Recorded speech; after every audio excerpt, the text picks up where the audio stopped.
Hello friends, story education में आपका स्वागत है। और आज मैं लेके आया हूँ प्रवक्ता लेक्चरर केबीएस एनबीएस यानी Navodaya Vidyalaya PGT TGT LT net आदि के लिए राजनीतिक विज्ञान पॉलिटिकल साइंस से प्रीवियस ईयर का पेपर। तो देखिए, ये हमारी पार्ट 11 सीरीज है। तो चलिए शुरू करते हैं।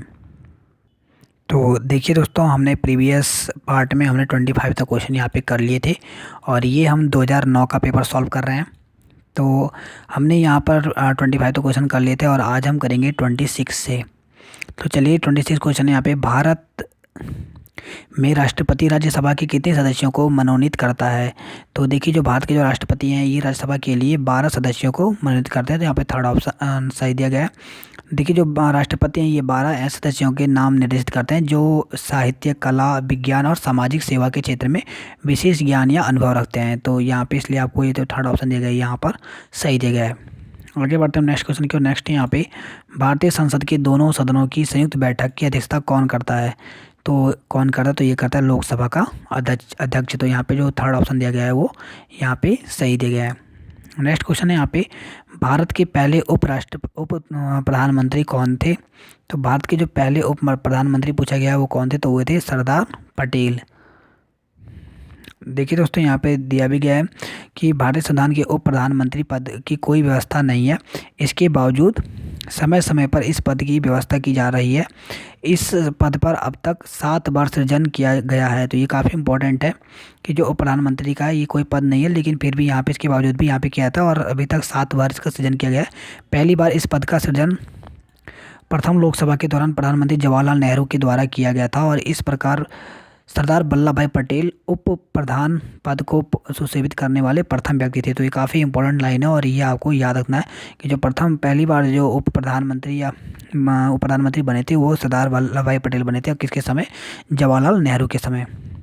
नेक्स्ट यहाँ पे भारतीय संविधान के प्रथम संशोधन हुआ था। तो भारतीय संविधान में जो प्रथम संशोधन हुआ था ये कब हुआ था? तो ये हुआ था 1951 में। तो ये काफ़ी इंपॉर्टेंट क्वेश्चन है, ये 2009 के पेपर में पूछे जा चुके हैं। तो देखिए, यहाँ पे दिया गया कि भारतीय संविधान में प्रथम संशोधन 18 जून 1991 में किया गया। इस संशोधन अधिनियम द्वारा अनुच्छेद 15, 19, 31, 85, 87 और 174, 372 और 376 में संशोधन किया गया और संविधान की 9वीं अनुसूची को और बढ़ा दिया गया। नेक्स्ट यहाँ पे उच्चतम न्यायालय के मुख्य न्यायाधीशों का वेतन है। तो उच्चतम न्यायालय के मुख्य न्यायाधीश का वेतन कितना होता है? तो यहाँ पे दिया गया 1 लाख प्रति माह। तो देखिए, इसमें थोड़ा सा यहाँ पे चेंजेस हो सकता है, अपडेट होने पर यहाँ पे थोड़ा बहुत जो वेतन है इसमें कम और ज़्यादा हो सकता है। तो वैसे हम यहाँ बात करें तो यहाँ पे दिया गया है कि उच्चतम न्यायालय का जो मुख्य न्यायाधीश होता है उसका वेतन 1 लाख रुपये। वहीं उच्चतम न्यायालय की अन्य न्यायाधीश की बात करें तो 90,000। उच्च न्यायालय के जो मुख्य न्यायाधीश होता है उसका 90,000 और उच्च न्यायालय यानी हाई कोर्ट के जो अन्य न्यायाधीश होते हैं इनका 80,000 होता है। नेक्स्ट क्वेश्चन यहाँ पे, महान ग्रंथ अर्थशास्त्र के लेखक कौन थे? तो अर्थशास्त्र के जो लेखक थे वो हैं कौटिल्य। देखिए, जो अर्थशास्त्र की जो रचना की थी वो कौटिल्य ने की थी और अर्थशास्त्र में 15 अधिकरण और 180 प्रकरण हैं। इस ग्रंथ में श्लोकों की संख्या 4000 बताई गई है। नेक्स्ट यहाँ पे, उत्तर प्रदेश की प्रथम महिला मुख्यमंत्री कौन थी? तो वो थी यहाँ पर सुचेता कृपलानी। देखिए, जो सुचेता कृपलानी थी ये 2 अक्टूबर 1963 ईस्वी को पदभार ग्रहण किया था और 12 और 14 मार्च 1967 को पद मुक्त किया। यह कांग्रेस दल की नेता थी। नेक्स्ट पे, केंद्र राज्य संबंध में विवाद का एक कारण रहा है। तो क्या कारण है? तो वह है राज्यपाल का पद। तो यहाँ पे थर्ड ऑप्शन सही दिया गया है। नेक्स्ट पे, नागालैंड की राजधानी पूछी गई है। नागालैंड की राजधानी कहाँ है? तो नागालैंड की जो राजधानी है वो है कोहिमा। तो यहाँ पे थर्ड ऑप्शन सही दिया गया। वहीं अगर हम बात करें त्रिपुरा की जो राजधानी है वो है अगरतला और वहीं अगर हम बात करें अरुणाचल प्रदेश की जो राजधानी है वो है ईटानगर और अंडमान निकोबार की जो राजधानी है वो है पोर्ट ब्लेयर। आगे बढ़ते हैं नेक्स्ट क्वेश्चन की। नेक्स्ट यहाँ पे, तुम मुझे खून दो मैं तुम्हें आज़ादी दूंगा किसने कहा था?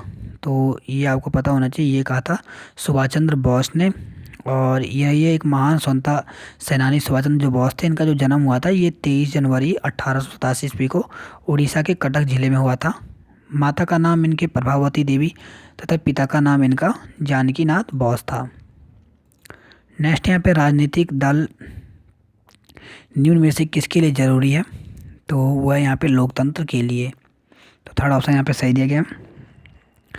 अब आगे बढ़ते हैं नेक्स्ट क्वेश्चन यहाँ पे राज्य का आधार शक्ति नहीं इच्छा है निम्न में से किसका कथन है, तो ये कथन जो है ये ग्रीन का कथन है, तो यहाँ पे थर्ड ऑप्शन सही दिया गया है। नेक्स्ट क्वेश्चन यहाँ पे राज्य की उत्पत्ति के बारे में सामाजिक समझौते का सिद्धांत निम्न में से किस सिद्धांत के विरुद्ध एक प्रतिक्रिया के रूप में सामने आया, तो ये है देवीय सिद्धांत, तो यहाँ पे थर्ड ऑप्शन सही दिया गया है। नेक्स्ट क्वेश्चन है यहाँ पे रूसो किस देश का निवासी था, तो यहाँ पे दिया गया। तो जो रूसी था ये स्विट्ज़रलैंड का निवासी था, तो यहाँ पे सेकंड ऑप्शन सही दिया गया। देखिए जो रूसो का जन्म हुआ था ये 1712 में स्विट्ज़रलैंड के जनेवा नामक नगर में एक गरीब परिवार में हुआ था और यह 25 वर्ष तक कुछ शिल्प का काम करते रहे, लेकिन समाज के कठोर और असहयोगी व्यवहार से विक्षुब्ध होकर वह एक दिन जनेवा छोड़कर फ्रांस भाग गए। रूसो प्रकृतिवादी थे, तो ये बहुत इंपॉर्टेंट क्वेश्चन है यहाँ से कि ये रूसो पूछा था कि कौन से वादी थे, तो ये भी आपको याद है कि ये एक प्रकृतिवादी थे। नेक्स्ट यहाँ पे रक्त संबंध समाज को और समाज राज्य को जन्म देता है, यह किसका कथन है, तो ये जो कथन है ये है यहाँ पे मैकाइवर का, तो यहाँ पहला ऑप्शन सही दिया गया है। नेक्स्ट क्वेश्चन है यहाँ पे अधिकार वह दावा है जिसे समाज स्वीकार करता है और राज्य लागू करता है, यह किसका कथन है, तो ये जो कथन दिया था ये बोसांके का कथन है, तो यहाँ पे जो पहला ऑप्शन दिया गया है ये यहाँ पे सही दिया गया है। नेक्स्ट क्वेश्चन यहाँ पे निम्न में से एक नैतिक कर्तव्य है, तो नैतिक कर्तव्य कौन सा है, तो वो है यहाँ पे माता पिता द्वारा बच्चों को शिक्षा प्रदान करना, ये क्या कहलाता है, एक नैतिक कर्तव्य कहलाता है। नेक्स्ट यहाँ पे हम इस सत्य को प्रमाणित करते हैं कि सब मनुष्य समान पैदा हुए हैं, यह कथन निम्न में से किससे संबंधित है, तो यह जो है ये फ्रांसीसी क्रांति से संबंधित होते हैं, यहाँ पे पहला ऑप्शन सही दिया गया है। नेक्स्ट है यहाँ पे निम्न में से कौन न्याय का सार्वभौमिक तत्व है, तो वह है न्याय समानता पर बल देता है, तो यहाँ पे पहला ऑप्शन सही दिया गया है। नेक्स्ट यहाँ पे अधिनायक तंत्र निम्न में से किसका विलोम है, तो वह है यहाँ पे लोकतंत्र का, तो ये यहाँ पे विलोम होना चाहिए। तो अधिनायक तंत्र निम्न में से किसका विलोम है, तो वो है लोकतंत्र का, तो यहाँ पहला ऑप्शन सही दिया गया है। नेक्स्ट यहाँ पे किस संविधान संशोधन अधिनियम के अंतर्गत भूतपूर्व देशी राजाओं के प्रिवी पर्स को सौंप कर दिया गया, तो ये किया गया था 26 में, तो यहाँ पे सेकंड ऑप्शन सही दिया गया। नेक्स्ट यहाँ पे भारत की खोज पुस्तक के लेखक हैं, तो भारत की जो खोज पुस्तक है ये किसने लिखी थी, ये जवाहरलाल नेहरू ने लिखी थी और इसकी जो रचना की गई थी ये 1944 में अप्रैल से सितंबर के बीच अहमदनगर की जेल में जवाहरलाल नेहरू ने किया था। और इस पुस्तक को नेहरू जी ने अंग्रेजी और बाद में हिंदी और अन्य बहुत सारी भाषाओं में इसका अनुवाद किया गया।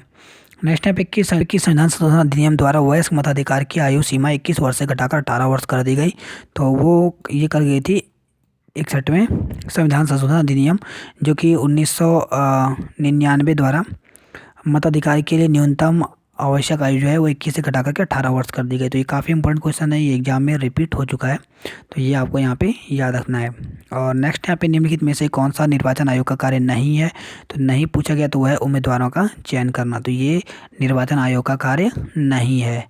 और लास्ट क्वेश्चन है यहाँ पे आज का द्वितीय पंचवर्षीय योजना की प्रमुख प्राथमिकता क्या थी, तो वो थी यहाँ पे तीव्र गति से औद्योगिकरण करना। और देखिए जो द्वितीय पंचवर्षीय योजना थी ये 1956 से 1961 के बीच चली थी। तो देखिए दोस्तों इस प्रकार से हमने ये 2009 का यहाँ पे पेपर सॉल्व किया। आपको हमारी वीडियो कैसी लगी इसके लिए लाइक कीजिए, कमेंट कीजिए और शेयर कीजिए।